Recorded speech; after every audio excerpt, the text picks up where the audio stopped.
Semoga dengan meningkatnya COVID-19 kita tidak menyurutkan langkah kita menuju kebaikan, ibu-ibu semuanya. Semoga kita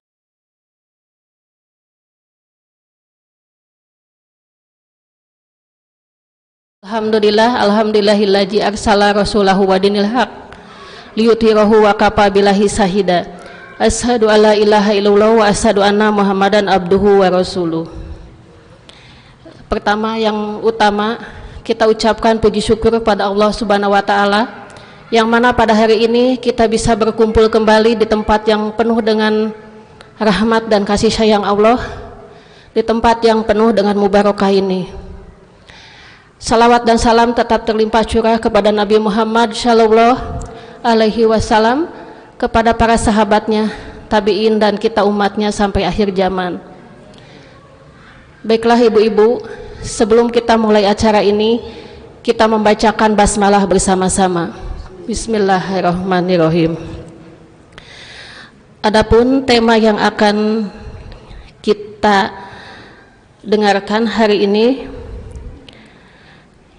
yaitu belajar hidup wirai. Walaupun saya belum tahu ya Bu apa artinya itu. Mudah-mudahan nanti kita mendengarkan uraian dari Bapak Ustadz Wahid. Sebelumnya kita dengarkan dulu tilawah Al-Quran yang akan disampaikan oleh Ibu F. Mijon, yaitu surat An-Nisa ayat ke-36 dan 37. Mangga kepada ibu-ibu dibuka Al-Qur'annya untuk menyimak surat An-Nisa ayat 36 dan 37. Kepada beliau disilahkan.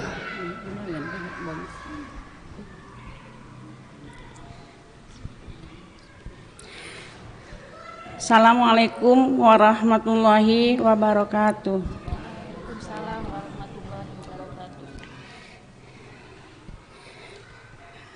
A'udzu billahi minasyaitonir rajim.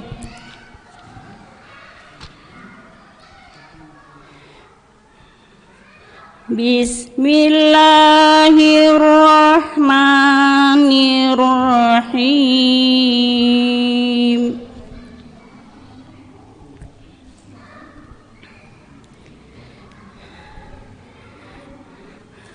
Wa'budullaha wa la tusyriku bihi syai'an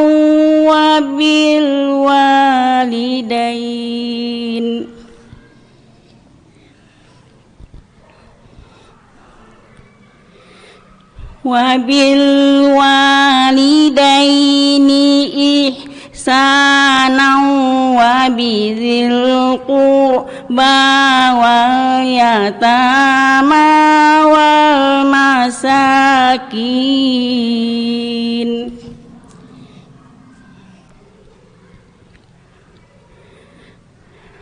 wal jari zil qurba wal jaril junub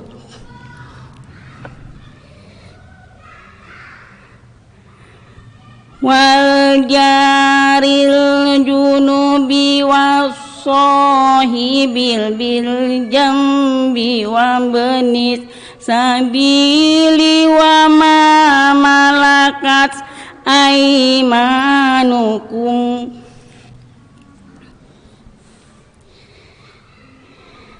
innallaha la yuhibbu man kana muhtalan fakhura.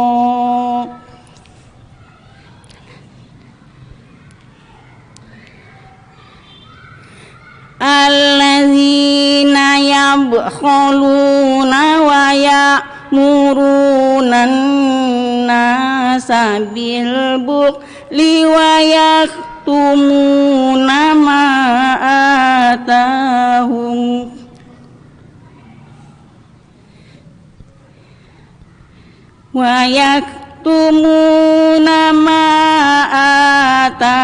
atahumullahu min فضله وأعتدنا للكافرين عذابا مهينا Sadaqallahul azim. Aku berlindung kepada Allah dari godaan setan yang terkutuk dengan nama Allah yang Maha Pengasih lagi Maha Penyayang. Dan sembahlah Allah dan janganlah kamu mempersekutukannya dengan sesuatu apapun. Dan berbuat baiklah kepada kedua orang tua, karib, kerabat, anak-anak yatim, orang miskin, tetangga dekat dan tetangga jauh, teman sejawat, dan hamba sahaya yang kamu miliki. Sungguh Allah tidak menyukai orang-orang sombong dan membanggakan diri, yaitu orang yang kikir dan menyuruh orang lain berbuat kikir dan menyembunyikan karunia yang telah diberikan Allah kepadanya. Kami telah menyediakan untuk orang-orang kafir azab yang menghinakan. Maha benar Allah dengan segala firman-Nya. Assalamualaikum warahmatullahi wabarakatuh.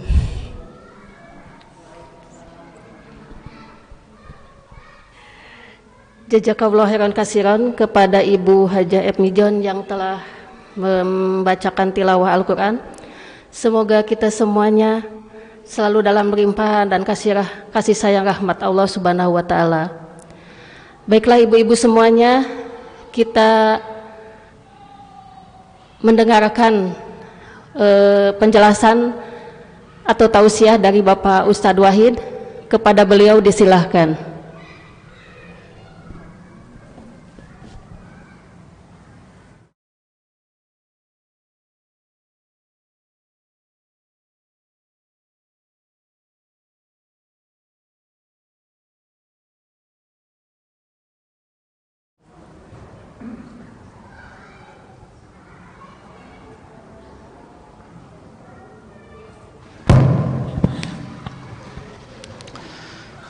Bismillahirrahmanirrahim. Assalamualaikum warahmatullahi wabarakatuh.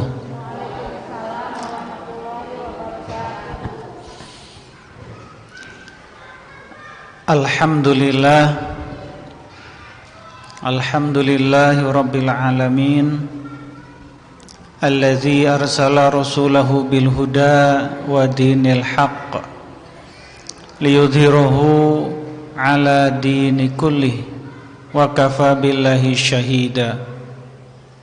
Asyhadu an la ilaha illallah wahdahu la syarikalah wa asyhadu anna Muhammadan abduhu wa rasuluhu alladzi la nabiyya ba'dah.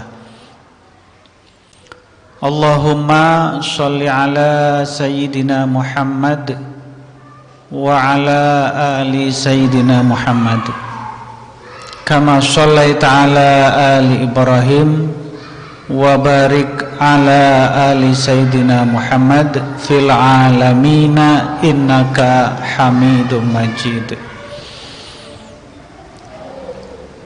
Ibu-ibu yang dimuliakan Allah, kita bersyukur kepada Allah Subhanahu wa Ta'ala pagi hari ini mohon maaf Bu, sore hari ini, belum apa-apa udah salah ucap. Sore hari ini kita dipertemukan oleh Allah di majelis yang mulia ini di Masjid Al-Muhajirin. Mudah-mudahan pertemuan kita, halaqah kita pada sore hari ini diridhoi oleh Allah Subhanahu wa Ta'ala. Salawat dan salam semoga terlimpah curah kepada junjungan kita, Nabi dan Rasul penutup, yaitu Nabi Muhammad Sallallahu Alaihi Wasallam, untuk keluarganya, para sahabatnya, para tabi'in dan tabi'in, para alim ulama, para guru kita, para ustadz, para orang tua kita, atos Bu RT itu. Dan mudah-mudahan keselamatan dan kesejahteraan juga sampai kepada kita sebagai umatnya hingga akhir zaman. Amin ya rabbal alamin. Ningali Bu RW jadi hayang berpantun pantun Bu RW ya, berpantun dulu, pantun selamat datang ini ya. Manisnya rasa tebu, lebih manis rasanya coklat. Apa kabarnya ibu-ibu? Semoga semuanya sehat. Alhamdulillah sehat Bu ya. Walaupun yang hadir cuma segini, ini banyak atau sedikit Bu Haji? Banyak, segini banyak. Sedikit nasakumaha. Alhamdulillah ada Bu Teti, kumaha damang Bu Teti? Alhamdulillah. Hatur nuhun tiasa nyempatkan waktu. Bu Hani juga ada, di absen hiji-hiji Bu RW, Bu Agus, Bu Budi, Bu Juwarno, di belakang Bu Budi teh saha? Punten kirang uninga. Ini si kembar ini. Ya kembar ya ini ya. Punten Ibu si bapak teh saha bapak teh? Pak Yanto, saya ingatnya bapak sehat Bu? Asa jarang sekarang jamaah? Oh pantesan, ya biasanya rajin bapak itu ya gitu. Iya Bu Teti, Bu Hani, di pinggir Bu Hani teh saha?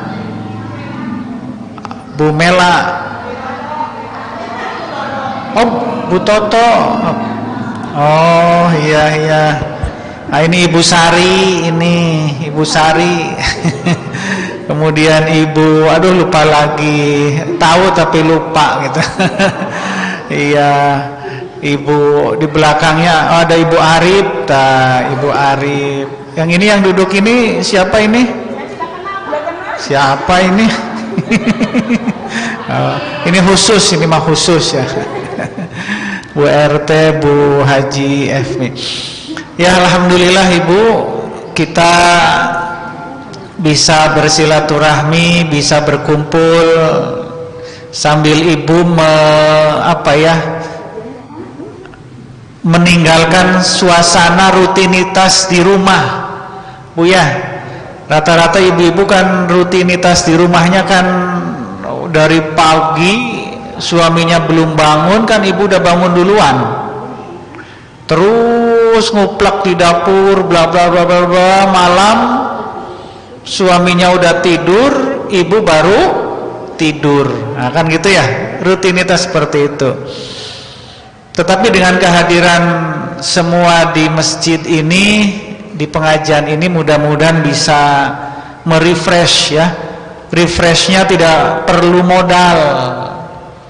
Kalau orang lain, orang kaya itu kan untuk refreshnya itu kan pergi kemana ya, mengeluarkan uang. Nah, tapi ibu-ibu refreshnya ke masjid. Alhamdulillah ya. Kan sama DKM tidak ditagih bayaran Bu ya. Ibu datang ke masjid ke pengajian bayar heula? Kan enggak. Paling juga insya Allah ngisi kenceleng, itu pun menjadi bagian sodakoh ibu. Dan yang lebih hebat lagi, refreshnya ibu-ibu kesini adalah refresh untuk kebahagiaan akhirat insya Allah. Ibu-ibu yang saya hormati, saat ini kita sudah berada di bulan Rajab. Tepatnya tanggal, ada yang tahu? Bu Juwarno tahu tanggal berapa sekarang? 10 atau 9? Ya, di kota Bandung itu menyebutkan tanggal 9. Ya, sebab hasil hisab ru'yat di awal kemarin itu memang sedikit beda. Jadi kita umumnya di Kota Bandung menjadikan hari ini itu sebagai tanggal 9 Rajab. Ketika kita sudah berada di tanggal 9 Rajab, berarti lebaran berapa hari lagi, Bu? Coba. Nah, bagi yang mudik itu ada yang sudah beli tiket. Saya dengar itu yang kereta api itu sudah membuka penjualan tiket online katanya kan gitu. Ya, tapi dengan Omikron yang semakin meningkat, orang jadi ketar-ketir lagi ya kan gitu. Ibu-ibu yang saya hormati, ketika kita sudah berada di bulan Rajab, maka artinya kita sudah semakin dekat dengan bulan Ramadan atau dekat dengan Idul Fitri? Iya, bagus ya. Jadi yang menjadi orientasi kita ke depan adalah bukan Idul Fitrinya, tetapi Ramadannya. Alhamdulillah, berarti tinggal 21 hari lagi. 21 hari lagi kita masuk ke bulan Ramadan. Maka tentu ibu-ibu sudah bisa membayangkan suasana Ramadan dari sekarang. Kenapa saya coba untuk menggali ingatan kita dengan kalimat-kalimat Ramadan? Supaya untuk mengalihkan perhatian kita sebentar, tong mikiran wae Omikron. Ya, tiap hari kan ibu yang dilihat di TV berita apa? Omikron. Baca koran isinya apa? Omikron. Baca WA, Twitter, Facebook isinya Omikron. Sehingga apa? Kita istilahnya itu terframing, terpola ininya.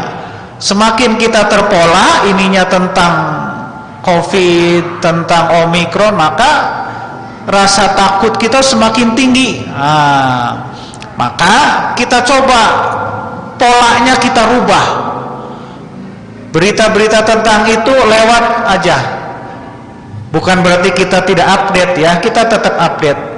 Tetapi kita abaikan, kemudian kita ganti mindset kita menjadi apa? Mindset marhaban ya Ramadan. Udah gitu aja. Sehingga apa? Kemudian kita fokus. Ketika kita dengar Ramadan, maka tentu yang kita pikirkan adalah bagaimana kita beribadah di bulan suci Ramadan. Ketika kita dengar Ramadan, maka yang kita bayangkan adalah betapa nikmatnya ketika ibu melaksanakan sholat tarawih. Ketika dengar kata Ramadan, maka yang terbayang adalah indahnya ketika kita bertadarus Al-Quran. Ketika dengar Ramadan, maka yang kita bayangkan adalah betapa indahnya kita membangunkan anak-anak kita untuk makan sahur. Kan gitu, udah itu aja yang kita ini kan. Semakin sering kita mengganti ingatan selama ini dengan ingatan-ingatan positif tentang Ramadan, dengan berbagai macam ibadahnya, maka kita akan semakin fokus. Kita akan semakin semangat. Nah, itu ya. Jadi sekali lagi, mari kita coba alihkan. Bila perlu di rumah ada kalender mundur, hitungan mundur. Kalau sekarang 51, nanti malam habis maghrib disobek, berarti tinggal 50. Besok tinggal 49. Jadi kita akan selalu ingat dengan Ramadan.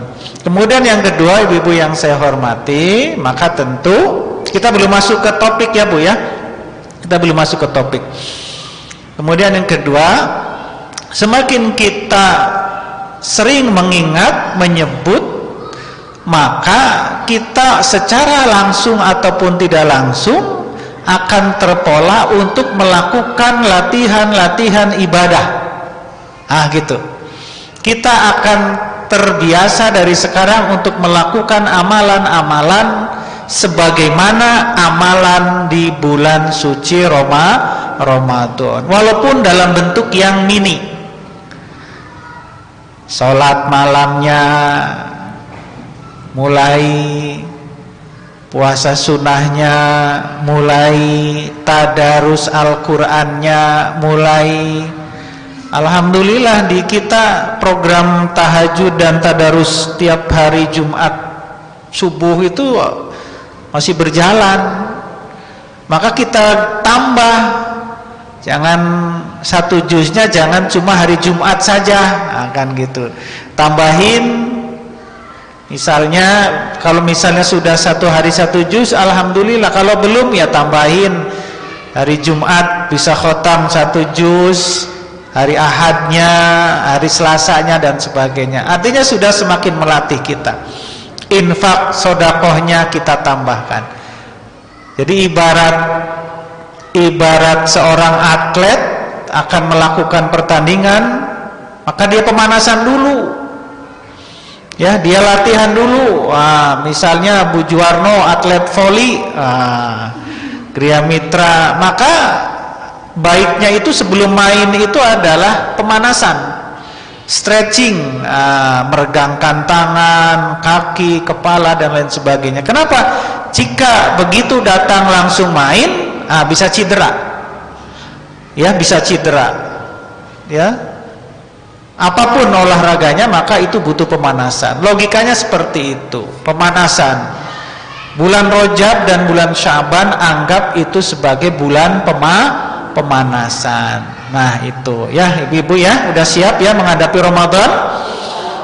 Insya Allah. Dan yang lebih penting lagi ibu-ibu yang saya hormati, pemanasan ini, persiapan ini haruslah persiapan dan pemanasan yang berorientasi kepada ruhani kita, bukan ayah naon boji. Ya, tenang, ada Kang Arif di dalam. Jadi pemanasan kita, persiapan kita adalah persiapan yang bersifat ruhani, bukan persiapan dan pemanasan yang bersifat materi. Nah, selama ini kan kita ketika mendengar Ramadan terkadang yang dibayang, aduh, uang pengeluaran harus nambah, persiapan beli baju lebaran, kan gitu Bu ya. Belum apa-apa sudah dipusingkan, ya, sudah dipusingkan. Dapur walaupun makan siang tidak makan, tapi justru pengeluaran bertambah, katanya seperti itu. Nah itu kan materi. Oke, itu juga penting, tetapi ada yang lebih penting dari itu. Ruhani kita asah, kita olah ruhani kita, sehingga apa, begitu masuk Ramadan, klik, kena deh, langsung nyambung, sudah tune in istilahnya. Kalau radio digital itu kalau angkanya sudah klik 103,7 FM, klik, udah bersih. Tapi kalau masih 103,6,5, itu nggak kena. Nah begitu juga kita saat ini, kita coba untuk menjadikan rohani kita sebagai rohani yang sudah nyambung dengan bulan suci Ramadan. Dengan cara apa? Dengan cara berbagai macam latihan yang tadi ini. Ibu-ibu yang saya hormati, itu barangkali pengantarnya. Nah kita masuk materi. Kemarin Bu Lilis minta materinya apa, Pak Wahid? Aduh, apa ya? Bingung, ya udahlah, ini aja saya kasih materi, judulnya belajar hidup wirai atau wirai. Mungkin ibu-ibu pernah dengar nggak? Wirai pernah dengar nggak? Bu RT pernah dengar? Oh, baru dengar. Wirai itu, kalau Ibu Arif pasti tahu itu. Ibu Arif pasti tahu. Jadi hidup wirai itu adalah hidup yang waro. Kalau waro tahu Bu ya? Waro. Hidup yang waro. Kita belajar untuk hidup yang waro. Hidup yang secara sederhana para ulama itu mengartikan waro itu adalah hidup yang menjaga diri dan berhati-hati. Itu hidup yang waro. Nanti kita coba lihat beberapa keterangan dan pendapat para ulama terkait dengan ini. Dalam hal apa? Dalam hal segala macam persoalan hidup kita. Maka kita harus waro, harus hati-hati. Sebab apa? Kalau tidak hati-hati, maka kita akan terjerumus ke dalam satu lembah yang bernama lembah kemaksiatan. Di zaman sekarang ini, di era digital, Bu ya, Ibu bisa belajar agama di mana saja, kapan saja, dengan siapa saja. Betul nggak? Betul nggak, Bu? Tiap hari Ibu kan belajar agama di grup WhatsApp. Bahkan mungkin ada ibu-ibu yang grup WhatsApp-nya lebih dari 20. Betul nggak, Bu? Ibu Yanto berapa grup WhatsApp-nya? Oh, nggak punya HP, bagus tah. Bagus, Bu. Bagus, Bu, ya. Ya, Bu Hani misal sebagai seorang guru, di samping grup WhatsApp keluarga, biasanya suka ada grup WhatsApp guru. Walaupun isinya mungkin cuma 3 atau 4 orang. Sebagai bagian dari FKDT, biasanya ada juga grup FKDT ya Bu ya.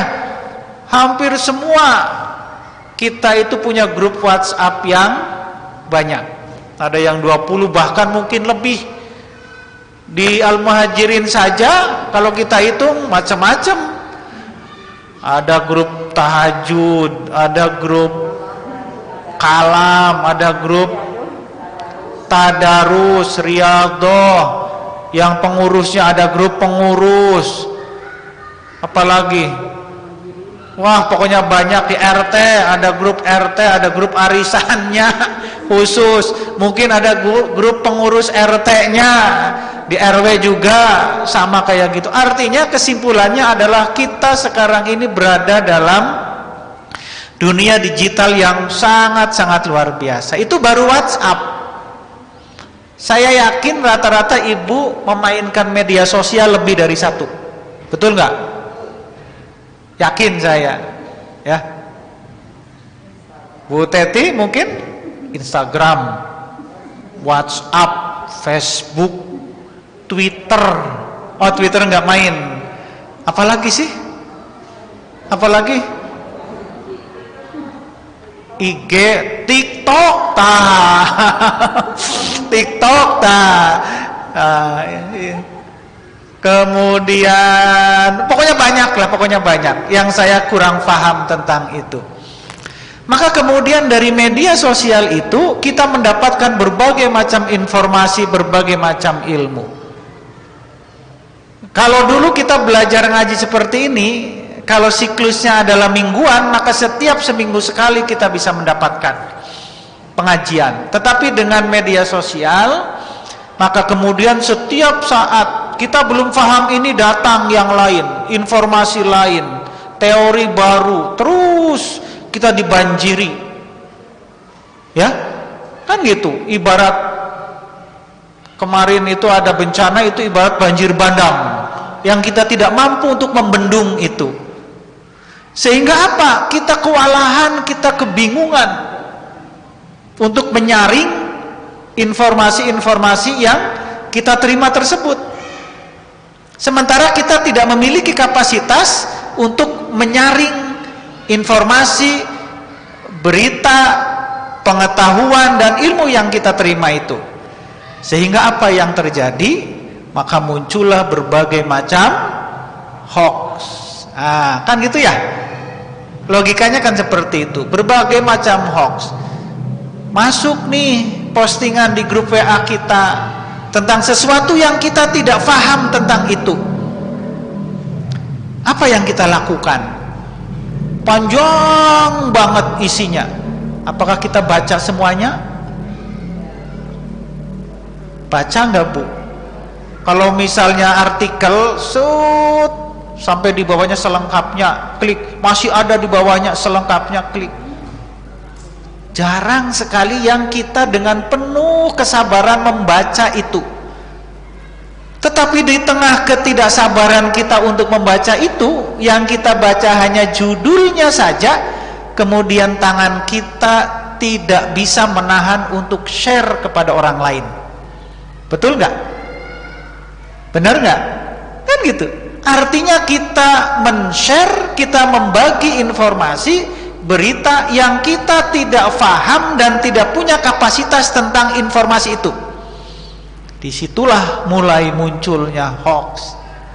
Kan gitu. Idealnya bagaimana ketika kita men-share informasi, kita men-share berita, pengetahuan, ilmu atau yang lainnya, minimal kita paham dulu tentang itu. Sudah terbentuk dalam pikiran dan hati kita, oh ini benar menurut saya. Sugan we dikasihkan ke teman, kan gitu. Tetapi kan selama ini tidak.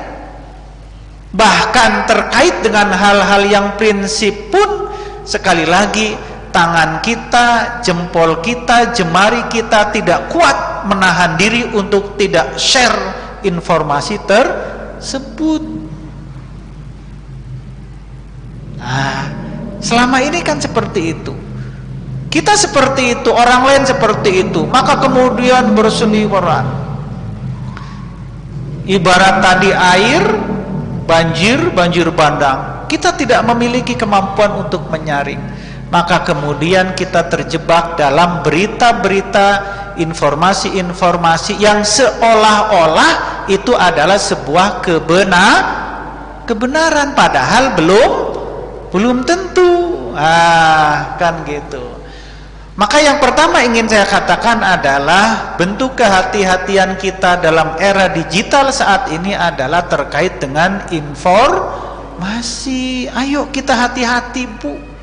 Hati-hati sekali, hati-hati. Terhadap apa? Terhadap share-share yang kita bagikan kepada teman. Kalau kita betul-betul yakin, kalau misalnya isinya Bu RT di grup, hari ini ada penimbangan balita, misalnya, itu mah nggak masalah ya Bu RT ya. Itu mah nggak sepuguh eta mah. Penimbangan balita, ibu-ibu yang punya anak bayi silakan datang ke balai RW jam sekian sampai jam sekian. Itu jelas. Tetapi kemudian untuk hal-hal informasi-informasi apalagi terkait dengan ilmu-ilmu keagamaan kita, di bulan Rajab itu biasanya yang menjadi topik grup WhatsApp itu apa, Bu? Berita keagamaannya. Betul. Terkait dengan Pak Ustadz boleh nggak puasa bla bla bla bla bla, kan gitu. Itu menjadi menu tahunan, sama halnya seperti di bulan Desember. Di bulan Desember menu tahunannya apa, Bu Hani? Natal dan tahun baru. Kan gitu. Terus berulang sehingga bikin apa? Bikin gaduh, bikin kacau. Bukan berarti kita tidak boleh membahas itu, tetapi ayo kita berikan kepada mereka yang punya kapasitas, punya kompetensi untuk membahas tentang hal tersebut. Kalau misalnya ibu diajak dialog, diajak diskusi, aduh abdi makirang terangnya nu kitu, mending nu kitu aman. Abdi makirang uninga, kan gitu. Daripada kemudian kita memposisikan diri kepada yang pro dan yang kontra, tetapi kita tidak punya ilmunya. Kan gitu. Sehingga apa? Cenderung yang muncul adalah gara-gara masalah puasa sunnah di bulan Rajab, grup keluarga kemudian bertengkar. Ada itu, saya pernah mendengar, Bu. Yang ini, saya mau nggak mau puasa Rajab tanggal 1, 2, 3 bla bla, yang ada adalah puasa sunnah biasa bla bla bla bla. Kalau yang menyampaikan orang yang punya ilmu tentu dengan gaya, dengan penyampaian yang berbeda. Tetapi karena yang dia sampaikan di grup itu adalah orang yang tidak punya kapasitas, maka tentu hasilnya akan berbeda, masing-masing bertahan bla bla bla bla. Akhirnya apa? Pasea. Nah ini yang kita khawatirkan, Nah jadi ibu-ibu yang saya hormati, yang pertama yang harus kita lakukan dalam kehati-hatian saat ini, karena dunia kita dunia digital, adalah kita harus berhati-hati terhadap informasi-informasi yang ada di medsos kita. Itu yang pertama, hati-hati. Silakan ibu bermedsos, mau WhatsApp, mau Instagram, mau Facebook dan lain sebagainya. Kita tidak mungkin lepas dari itu. Kita nggak mungkin kemudian sekarang menutup diri. Pokoknya saya mah nggak mau. Itu juga kurang baik. Sebab apa? Dunianya sudah berbeda. Oke, ada sebuah keterangan, Bu. Saya bacakan.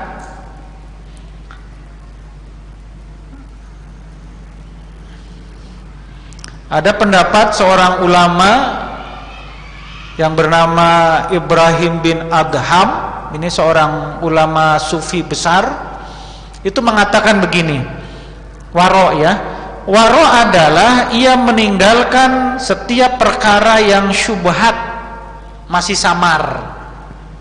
Syubhat itu samar.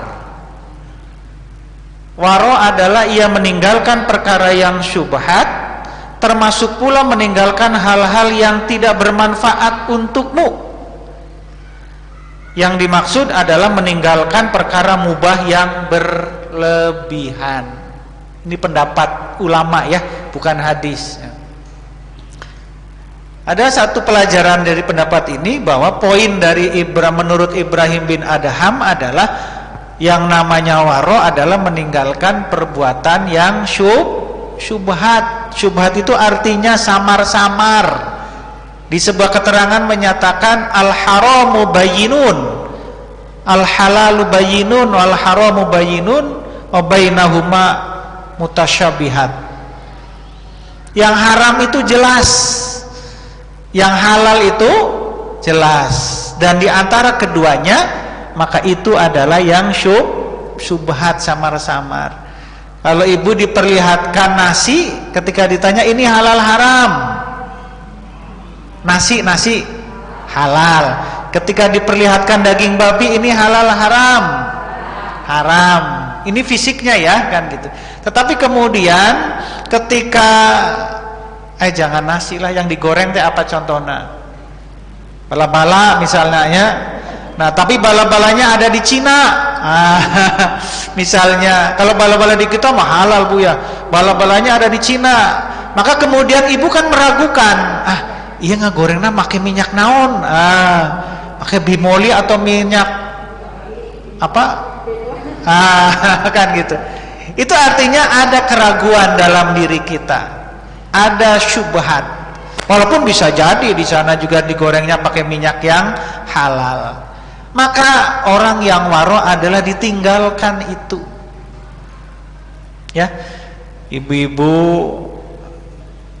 yang bekerja misalnya di kantor, tiba-tiba dari bagian keuangan, Bu, ada yang kerja di sini ibu-ibu? Bu Efmi misalnya, kan sekarang wanita karir katanya ya. Kerja di kantor misalnya, tiba-tiba disodorin sama bendahara, Bu Efmi, ini nanda tangan, ini amplopnya dipegang, lumayan tebel nih kan gitu. Ibu Efmi nanya, ini apa? Oh udahlah tanda tangan aja lah. Kira-kira Bu RW, halal haram syubhat? Syubhat. Kandel isinya 5 juta, sok diambil enggak? Udahlah Bu Evi, enggak usah, ini kan juga ada yang gitu ya, enggak jelas. Diambil enggak Bu? 5 juta loh. Coba beli minyak goreng dapat berapa kilo gitu. Jadi ibu enggak usah berebut kan gitu. Kalau gaji bulanan tiap tanggal 1 saya tanda tangan misalnya, atau masuk rekening set, yang ribut siapa Bu? Kalau tanggal 1, bapaknya atau ibunya? Pengalaman. Ya, pulang kerja udah ke ATM belum? Aduh, lupa. So, kira-kira gimana? Ya kan gitu. Lupa tadi teh jalan macet mau mampir ke ATM ngantri panjang, udah besok deh. Oh, besok kumaha tuh. Kan gitu. Tah Bu Hani pengalaman tah gitu. Itu kan jelas itu halal. Kenapa? Ya gaji bulanan. Ya. Kemudian itu yang halal. Sekarang yang haram. Yang haram, tiba-tiba orang datang menawarkan proyek, kemudian bla bla bla bla bla bla. Bapak nanti kalau Bapak menandatangani ini, tulis aja di situ harga per unitnya 5 juta, padahal nanti kita beli cuma 3 juta, jadi Bapak dapat untung 2 juta. Kira-kira ini halal haram? Halal haram. Halal haram. 2 juta loh per unit. Nanti Bapak laporan ke atasnya 5 juta aja. Ibu nanti laporannya 5 juta aja ke atas kan gitu. Lumayan loh. Makanya kita perlu 10 unit. 1 unit 2 juta. Nanti untuk Bapak 1 juta, untuk saya 1 juta. Kata vendornya kan gitu. Kira-kira halal haram? Ragu-ragu. Masalahnya apa? Lebar 1 juta kali 10 juta. Kalau dosa angkewe lah, habis terima uang saya tobat kan. Ya kan gitu. Ini ujian kita seperti itu. Nah, tetapi di antara yang halal dan yang haram itu ada yang meragukan. Itulah yang disebut dengan syubhat. Dan orang yang waro, yang kita mencoba belajar wirai, maka kita meninggalkan yang syubhat itu. Kenapa? Betul sih, kalau sudah dalam bentuk uang enak kita belanjakan. Persoalannya, orientasi kita itu kan bukan cuma materi.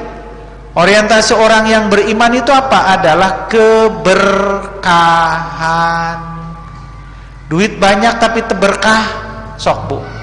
Mending duit banyak berkah atau duit banyak tapi berkah? Pasti inginnya duit banyak tapi berkah, kan gitu. Tetapi kalau kita mendapatkan yang syubhat, maka kemudian kita tidak mendapatkan keberkahan. Kita seringlah mendapati dalam realitas kehidupan ada orang yang biasa-biasa, materinya biasa, tapi kelihatannya Allah, keluarga si ibu itu, si bapak itu kok meni tenang, jarang terdengar ada persoalan. Padahal kalau diukur materi paling gajinya berapa sih, sementara si bapak anu, si ibu anu pengusaha, uang banyak bla bla bla, tapi kelihatannya ada aja persoalannya. Maka kemudian kita orang yang beriman, yang sering dijadikan sebagai ukuran apa? Keberkahan, kan gitu.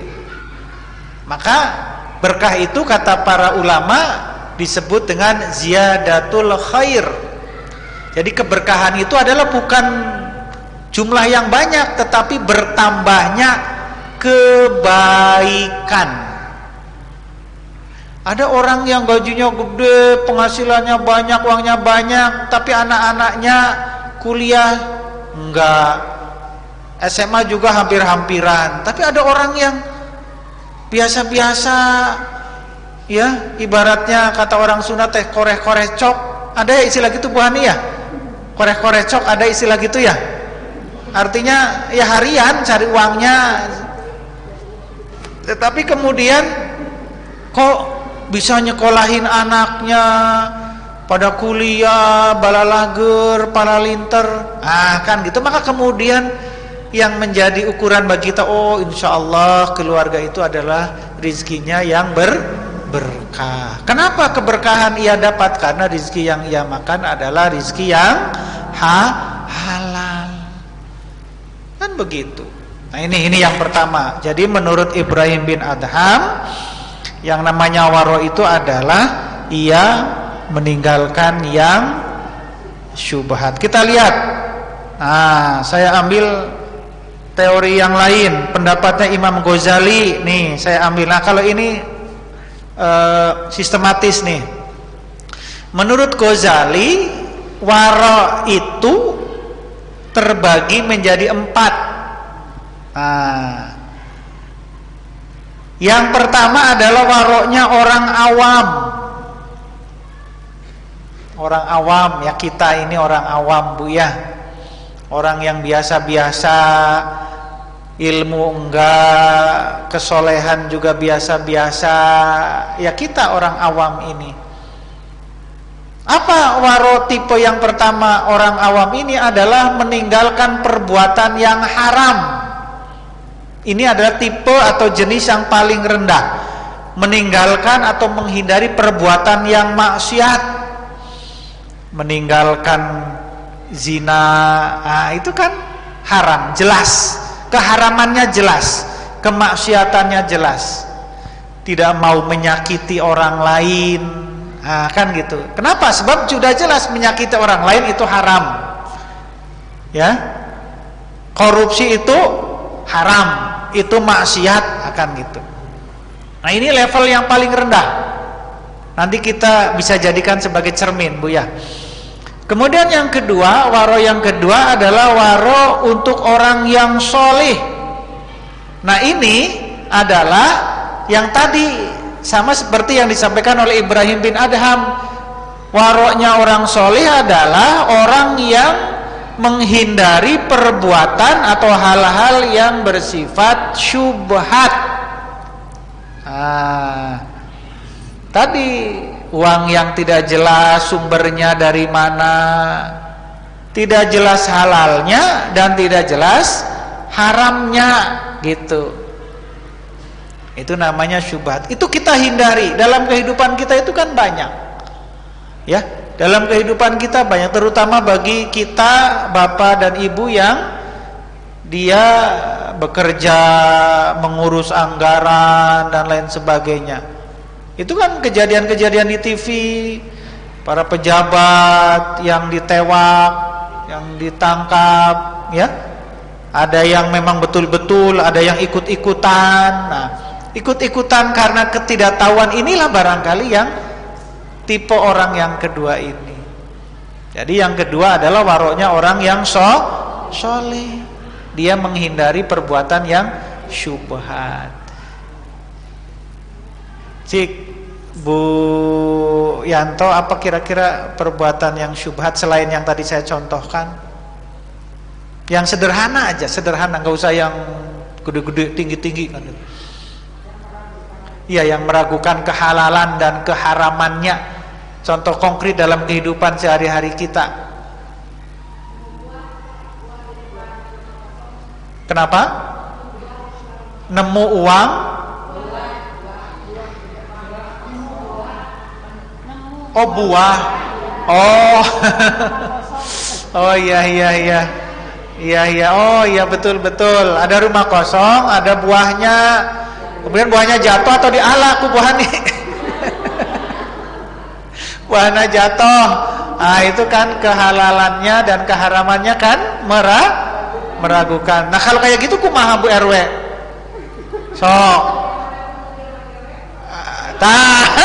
Nah itu kan mencari pembenaran, itu namanya ya. Maka buah ini gampang lah, datang ke Bu RW. Bu RW, iya abdi teh nemu buah di depan rumah Ibu Anu, gak ada orangnya. Kata Bu RW, insya Allah halal. Bu RW yang tanggung jawab nanti. Ya, betul ya. Nemu duit di tengah jalan, coba itu halal haram. Itu kalau menurut saya itu termasuk kelompok yang meragukan. Kalau jumlahnya banyak, mungkin di kajian fikih itu ada yang namanya harta temuan. Apa itu istilahnya temuan itu? Marwah, apa artinya temuan itu istilahnya teh? Harta temuan, hilap deui. Itu ada mekanismenya, harus bagaimana kan, baru kemudian halal. Ya. Kalau di kehidupan sehari-hari di rumah, apa Bu yang kira-kira meragukan? Ini ibu nyuci di saku celana bapak ada uangnya. Itu halal haram.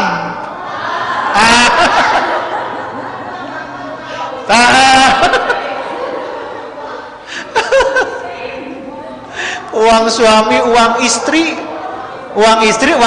kata ya. Licik itu mah. Ya, maka kalau ibu-ibu ingin masuk dalam kelompok orang yang solih, minimal nyarios heula. Pak, nyarios bari dipegang kuat-kuat ya gitu. Lain nyarios mau dikasihin, bukan. Ya, apalagi nemu uang di celana si bapak, wih merah ada 3 lembar, tanggal tua, wah lumayan. Ya, itu bisa jadi rezeki nomplok atau bisa jadi bahan pertengkaran tuh. Ibu-ibu kan langsung marah, "Hari bapak, ya duit naon atau cerita ke mama?" Enggak ya, di sini mah balalager kan gitu. Ya, maka yang baik bagaimana? Konfirmasi, walaupun nanti pada akhirnya, "Pak, untuk ibu ya, kebetulan beras mau habis nih." Kan itu kan enak, jelas kehalalannya. Nah, itu contoh. Itu tentu hal-hal yang boleh disebut kecil lah kan gitu. Hal-hal yang lebih besar tentu banyak. Yang ketiga, jenis waro yang ketiga adalah waronya orang yang yakin. Menurut Al-Ghazali disebut dengan waronya orang yang yakin. Yang bagaimana waronya orang yang yakin ini? Adalah orang yang menghindari diri dari sesuatu yang boleh, tetapi dia khawatir terjerumus dalam perbuatan yang maksiat.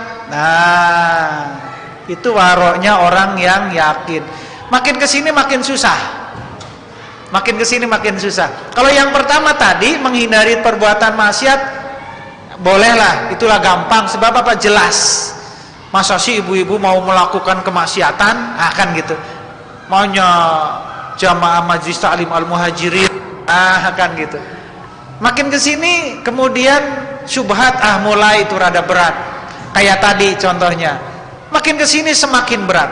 Apa waronya orang yang yakin?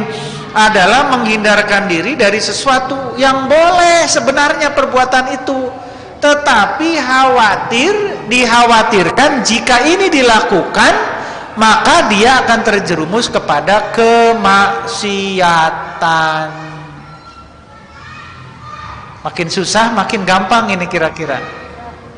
Makin susah. Nah, ini mirip-mirip yang keempat nanti.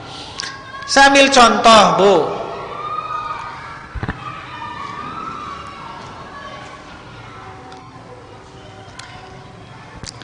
Ibu-ibu belanja ke warung, beli sayur.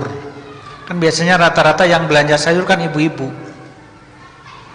Di tempat sayur, ibu-ibu ngobrol dengan temannya, tetangganya yang sama-sama beli sayur. Awalnya yang diobrolkan itu kan yang biasa-biasa, betul nggak? Asyik ngobrol, ngalor ngidul, akhirnya pada titik tertentu kemudian membicarakan orang lain. Nah, ngobrol itu kan boleh, tetapi jika ngobrol yang berlebihan ini dilakukan, dikhawatirkan. Nah, ini yang kita garis bawahi. Dikhawatirkan kita akan terjerumus dalam perbuatan kemaksiatan. Apa perbuatan kemaksiatannya? Ngomongkeun batur, gibah, menggunjing, memfitnah. Kan gitu. Maka orang yang waro ketika beli sayur ketemu dengan temannya, cukup dengan say hello ibu, kumaha damang, alhamdulillah, langsung aja fokus beli sayur. Kan gitu. Nggak perlu nanya ini itu kepada temannya, ibu masak apa ini, bla bla bla. Betul, pertamanya mah sekedar nanya masak ini itu, teka rasa, Bu. Betul nggak? Katanya seperti itu. Lama-lama malah ngomongkan orang lain, ngomongkan tetangganya. Kan gitu. Nah ini, maka orang yang waro itu dia tinggalkan. Maka apa yang ia lakukan adalah dia belanja, ngobrol secukupnya. Kalau tidak perlu, kemudian tidak dia obrolkan, udah. Makanya Nabi menyatakan fakul khairan au liyasmut, maka berkatalah yang baik-baik. Jika tidak bisa, lebih baik diam. Kan gitu. Untuk menahan diam itu kan susah, betul nggak? Apalagi sudah diajak ngobrol, teman satu gengnya, satu komunitasnya. Dan ternyata di era digital ini, ibu-ibu, makna dari ngobrol itu bukan hanya dengan mulut, tetapi dengan tulisan-tulisan kita di media sosial. Apalagi kalau grupnya grup yang terbatas. Kan gitu. Grup terbatas itu artinya memang orang-orang tertentu di situ. Tapi kalau misalnya grupnya umum, biasanya orang berpikir. Kan gitu. Biasa mimiti nama bla bla bla bla. Lama-lama, oh iya ya, si Bu Eta kok begini-begini. Akhirnya gibah. Akhirnya menggunjing. Akhirnya ngobrolkan orang lain, kejelekan orang lain. Nah ini yang ketiga. Orang yang yakin adalah orang yang menghindari ini. Menghindari perbuatannya boleh, perbuatan yang halal, ngobrol atuh. Tetapi kemudian dikhawatirkan obrolan ini yang terus panjang lebar, tahu-tahu kita terjerumus kepada kemaksiatan. Nah begitu. Makin susah nggak? Yang ketiga ini makin sulit atau makin gampang? Makin sulit. Ingat Bu, ini teori Bu ya, bukan berarti saya ngomong ini kemudian saya sudah seperti ini. Ini mah orang yang hebat, orang yang luar biasa. Jadi prinsipnya kalau saya Bu ya, punten bukan menggurui, kita sama-sama usikum wa nafsi bitaqwallah.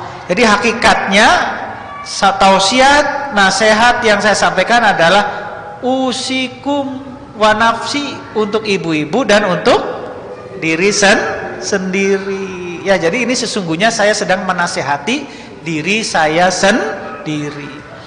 Ini yang ketiga. Yang terakhir, waktunya juga udah habis nih. Level yang keempat yang paling sulit adalah levelnya orang-orang as-siddiqin namanya. Bagaimana level waronya orang yang as-siddiqin? Menghindari segala hal yang tidak mendukung kita untuk lebih mendekat dan taat kepada Allah. Menghindari segala hal, menghindari segala perbuatan yang tidak mendukung kita untuk taat kepada Allah Subhanahu wa ta'ala. Nah, ibu-ibu, hari ini luar biasa nih. Pilihan untuk datang ke masjid menurut saya adalah level as-siddiqin. Ketika ibu-ibu ditawari, ibu ini hari Jumat, ba'da asar ada pengajian, ada silaturahmi di masjid. Kemudian tetangga yang lain, Bu, ba'da asar hari Jumat, mumpung hari ini aja loh, di sana ada acara khusus ibu-ibu. Maka kemudian ibu memilih ke sini, maka ibu-ibu sudah levelnya as-siddiqin. Betul nggak? Ibu-ibu di sini berarti as-siddiqin, ini luar biasa. Kenapa? Dia lebih memilih, lebih mengambil pilihan kepada perbuatan, perilaku yang menghantarkan dia untuk lebih taat kepada Allah Subhanahu wa ta'ala. Acara yang itu boleh, halal, sana juga sama, halal, tidak dilarang, tidak haram. Tetapi kemudian ketika kita disuruh mengambil pilihan, sama-sama halal, kalau yang ini biasa-biasa, yang ini kemudian mengantarkan kita kepada ketaatan kepada Allah. Dan ibu ambil yang menghantarkan ketaatan kepada Allah. Maka inilah yang disebut dengan level as-siddiqin. Begitu Ibu ya, 4 level waro. Ketika kita sudah berusaha, makanya saya kasih judul apa? Belajar. Ya, kan kita sama-sama belajar. Belajar apa? Belajar untuk hidup secara waro. Berhati-hati. Ya. Berhati-hati menjaga diri, menjaga kehormatan kita. Kita sama-sama belajar. Maka ketika kita sudah belajar ini, maka itulah yang disebut dengan kita hidup wirai namanya. Jadi wirai sesungguhnya adalah aplikasi dari sikap sifat waro yang kita jalankan dalam kehidupan kita. Nah, itulah kehati-hatian kita dalam menjalani kehidupan. Waktu sudah jam 5:50, sudah 1 jam. Sudah aja Bu ya? Atau ada pertanyaan, ada tanya jawab? Oke, silakan.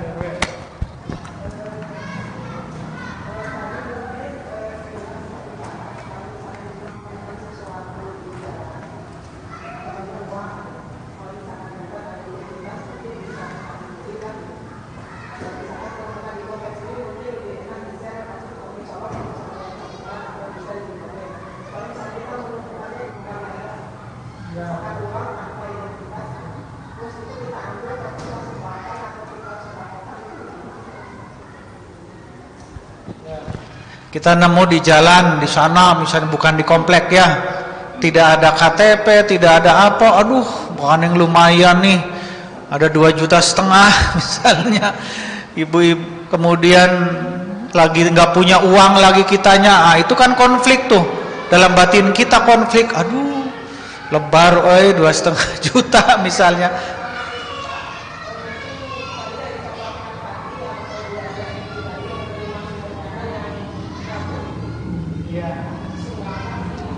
Iya, jadi nemu tadi uang. Nah, maka apa yang harus kita lakukan? Nah, maka kalau kita menggunakan prinsip di kajian fikih itu ada barang rikaz, namanya rikaz, barang temuan.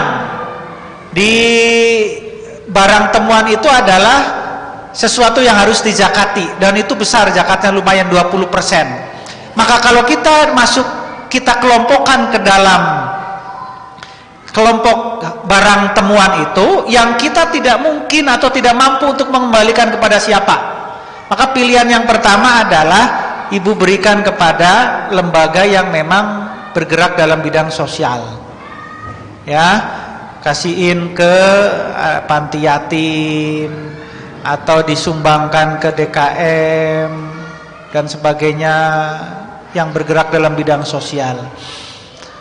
Kata ibu, aduh sayang, 2,5 juta kan gitu. Nah, ini yang pertama. Kemudian yang kedua, kalau menggunakan tadi rikaz, menurut saya apa ya, maka itu memang ada prosesnya. Biasanya itu di keterangan itu ada prosedurnya. Pertama diumumkan, ya, diumumkan barang siapa yang kehilangan bla bla bla bla bla, sekian jumlahnya. Kira-kira memungkinkan nggak hal kayak gitu? Kalaupun kita mencoba untuk itu, kan kita mengkhawatirkan ada orang yang berbuat nakal, ngaku-ngaku. Maka menurut saya yang aman itu adalah yang pertama tadi. Yang kedua, kalau memang kita memang betul-betul butuh, bisa nggak ngambil? Bisa nggak ngambil? Maka tentu silahkan, tetapi jangan semuanya, ya, jangan semuanya, dengan catatan kemudian kita obrolkan, konsultasikan dengan orang lain terlebih dahulu. 1 juta misalnya, kalau tadi rikaz itu tadi, kalau nggak salah 20% zakat rikaz itu, ya, maka paling banyak itu 80%-nya. Kan gitu. Tapi kalau ibu RW nemunya emas 3 kilo, sok. Wah, aduh, tamana tuh ya laporna. Kan gitu. Nanti itu lebih rumit itu. Nah kalau Ibu Haji contoh tadi yang Ibu Efmi, maka tentu ya itu tadi, itu syubhat. Maka apa yang harus kita lakukan? Ya tergantung kita mau pilih mana, mau menjadi orang yang waro atau menjadi orang yang tidak waro. Kalau menjadi orang yang waro, ya kita kejar ini uang apa, halal apa haram, dari mana sumbernya. Kemudian setelah ada penjelasan bla bla bla bla bla bla bla, oh ternyata ini adalah keuntungan perusahaan, ya. Kemudian oleh perusahaan misalnya dibagikan kepada karyawannya misalnya, ya itu tentu menjadi halal. Kalau awal tadi karena ketidaktahuan kita, tapi setelah dikejar-kejar, oh ini hasil korupsi manajer nih, misalnya biar manajernya bagi-bagi dosa misalnya, atau biar dosanya nggak ditanggung sendiri, kemudian dibagiin ke anak buahnya. Nah disitulah konflik dalam batin kita. Kan ada perang batin tuh. Satu sisi kita ingin itu uang itu, sisi yang lain sieun dosa, duit 2 juta misalnya nanti saya bawa pulang dimakan sama keluarga, sama anak-anak, sama istri. Nanti yang namanya uang haram teh atuh tidak berkah. Nah, maka orang yang waro adalah dia lebih memilih keberkahan, walaupun dia harus menahan diri, walaupun dia harus berpuasa misalnya, walaupun dia harus berbeda dengan orang lain, dia tidak punya harta yang banyak, dia tidak punya perhiasan, tetapi dia mendapatkan ketenangan dalam hidup. Itu ya Bu RW ya. Terima kasih atas segala perhatiannya Bapak dan Ibu sekalian. Mari kita akhiri dengan berdoa kepada Allah Subhanahu wa taala. Mudah-mudahan kita dipanjangkan usianya, dipanjangkan umurnya, sehingga kita bisa kembali bertemu dengan bulan suci Ramadan. Allahumma barik lana fi Rajaba wa Sya'bana wa balighna Ramadana. Ya Allah, berkahilah kami di bulan Rajab dan Sya'ban ini, dan pertemukan kami dengan bulan suci Ramadan. Rabbana hablana min azwajina wa dzurriyyatina qurrata a'yun waj'alna lil muttaqina imama. Rabbana hablana minas sholihin. Ya Allah, jadikanlah anak-anak kami anak-anak yang soleh dan solihah. Jadikan mereka sebagai qurrata a'yun bagi kehidupan orang tuanya. Rabbana la tuzigh qulubana ba'da idh hadaitana wa hab lana min ladunka rahmah innaka antal wahhab.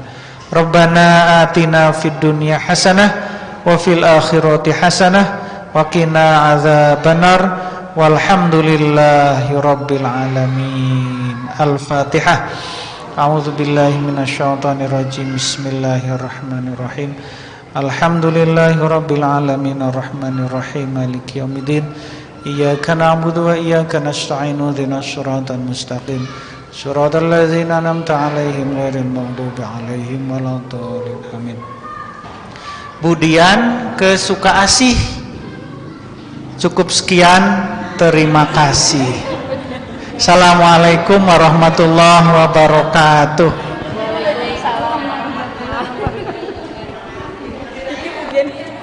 Ya.